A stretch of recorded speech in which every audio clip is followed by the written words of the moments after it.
Et si le meilleur remède contre le stress moderne n'était pas une application, mais un être vivant à quatre pattes? Aujourd'hui, on explore ce que la science dit vraiment sur l'impact des chiens sur notre santé. Pourquoi vivre avec un chien semble-t-il avoir des effets sur notre corps autant que sur notre esprit? Il y a un geste que beaucoup de propriétaires de chiens connaissent sans forcément y penser. On rentre chez soi, fatigué, tendu, parfois un peu saturé mentalement, et avant même de poser son sac ou de répondre à un message, on s'assoit et on pose la main sur son chien. Ce n'est pas vraiment réfléchi, c'est presque automatique. Pendant longtemps, ce type de comportement a été vu comme une simple forme de réconfort subjectif, quelque chose de psychologique difficile à mesurer. Mais des travaux en psychologie de la santé et en recherche sur l'interaction humain-animal ont commencé à regarder ce phénomène sous un autre angle, celui du corps. La chercheuse Karen Allen, qui travaille notamment sur les effets des relations humain-animal sur les réponses au stress, a étudié ce type d'interaction dans des contextes contrôlés.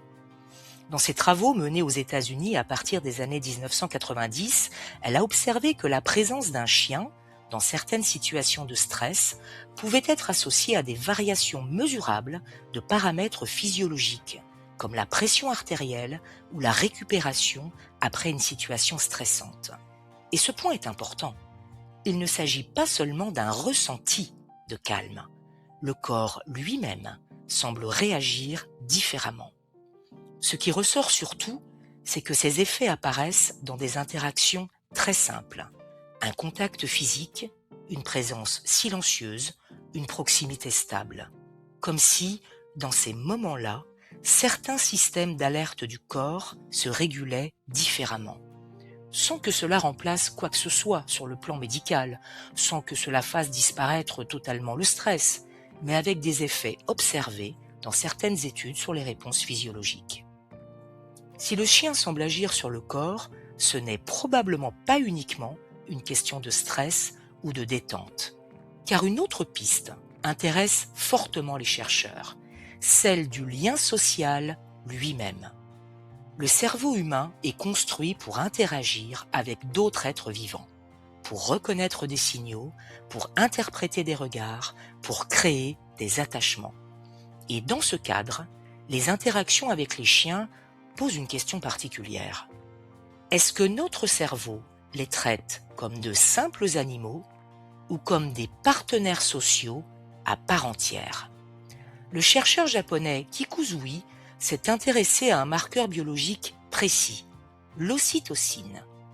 L'ocytocine est une hormone produite dans le cerveau, notamment impliquée dans les mécanismes d'attachement social, de confiance et de lien affectif. On l'observe par exemple dans les liens mère-enfant, mais aussi dans certaines interactions sociales positives. Dans des études, il a observé que des interactions calmes entre un humain et son chien, en particulier le contact visuel et les interactions répétées, pouvaient être associées à une augmentation de l'ocytocine chez les deux individus. Ce qui est intéressant ici, ce n'est pas seulement la mesure biologique, c'est ce que cela raconte du type d'interaction en jeu. Le chien ne se contente pas d'être présent physiquement, il réagit à des signaux sociaux humains, le regard, la voix, les gestes. Et de leur côté, les humains semblent mobiliser certains mécanismes biologiques proches de ceux impliqués dans les relations sociales humaines. Le chercheur Brian Hare, spécialiste de la cognition canine, a montré que les chiens possèdent des capacités particulièrement développées pour lire les signaux humains.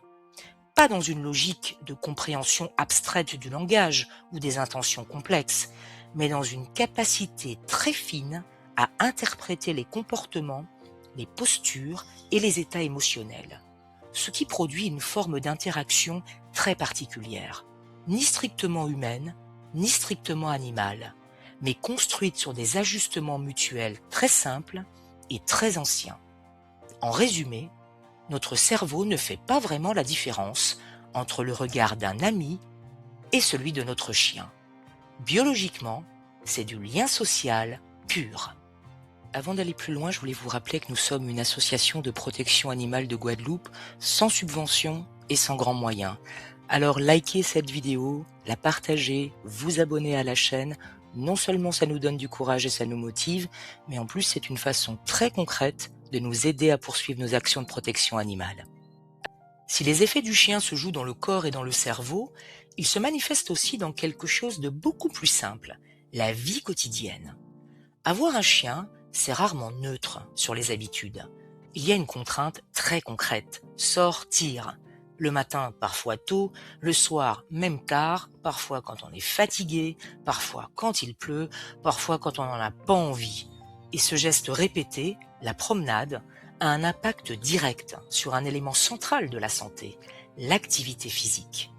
Des travaux en épidémiologie de santé publique, notamment des cohortes menées au Royaume-Uni et aux États-Unis sur les modes de vie des propriétaires de chiens, montrent clairement que les propriétaires de chiens présentent en moyenne des niveaux de marche quotidienne plus élevés que les personnes qui n'ont pas de chien. Alors ces résultats sont régulièrement retrouvés dans différents contextes de population, ce qui en fait un signal assez stable dans la littérature scientifique. Ce n'est pas forcément du sport au sens classique du terme, mais une accumulation de mouvements quotidiens, réguliers, souvent non planifiés. Et c'est précisément ce type d'activité qui est aujourd'hui associé à une meilleure santé cardiovasculaire, une meilleure régulation métabolique et un vieillissement fonctionnel plus favorable. Mais réduire cela à une simple augmentation de l'exercice serait incomplet, car ce qui change surtout, c'est la structure de la journée. Le chien impose un rythme. Il introduit des repères simples, mais constants. Sortir, revenir, ressortir, répéter.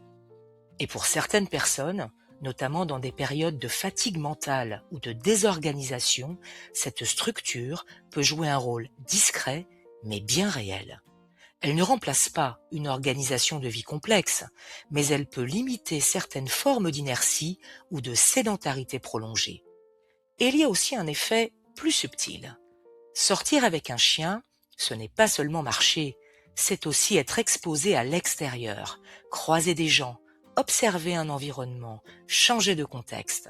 Ce sont des micro-ruptures dans l'isolement ou dans la routine mentale. On présente souvent les chiens comme un moyen de lutter contre la solitude. Mais la réalité scientifique est différente. Un chien ne remplace pas les relations humaines. Il ne se substitue pas aux liens sociaux.